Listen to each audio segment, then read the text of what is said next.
Lalong lumalakas ang panawagan ng madlang people na gawing regular host si Bella Padilla sa noontime show Night Showtime. Sa mga nakaraang araw, marami ang nakapansin at humanga sa kanyang natural na karisma at mahusay na pag-host, lalo na sa mga segment kung saan siya ay madalas nakasama. Isa sa mga dahilan ng kanyang kasikatan sa show ay ang mahusay na pakikitungo ni Bella sa mga contestant at ang kanyang banter kasama si Vice Ganda. Madalas na pinapakita ng kanilang duo ang husay nila sa pagpapatawa at pagbibigay ng kasiyahan na nagdala ng bagong sigla sa programa. Ang kanilang mga witty remarks ay nagbibigay ng entertainment at nagpapakita ng kanilang magandang chemistry sa set. Si Vice nga bilang isa sa mga pinakakilalang host sa telebisyon ay nagpahayag din ng paghanga kay Bella sa pinapakita nitong performance sa hosting at mga insight sa buhay. Ang ganda ng mga sinasabi mo. Bakit ngayon ka lang pumasok dito?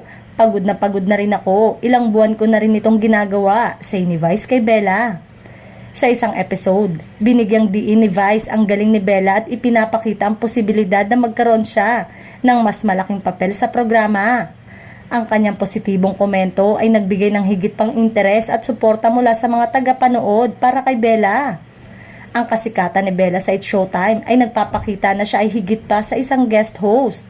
Ang kanyang karisma, katatawanan at mahusay na pakikipag-ugnayan sa mga kapwa-host at contestant ay nagpapakitang kaya niyang maging isang regular na bahagi ng show. Ang kanyang mga tagahanga ay naniniwalang magdadala siya ng bagong antas ng kasiyahan sa programa. Talagang lumalakas ang suporta mula sa publiko para kay Bella na maging regular na host sa It's Showtime. Maraming netizen nga ang abala sa pagdedebate kung paano makakaapekto ang ganitong pagbabago sa show. Ngunit malinaw na ang pagganap ni Bella ay nagbibigay ng bagong wave ng kasiyahan at pananabik sa mga susunod pang araw ng show. Tamang-tama at swak talaga sila ni Vice Ganda at Bella.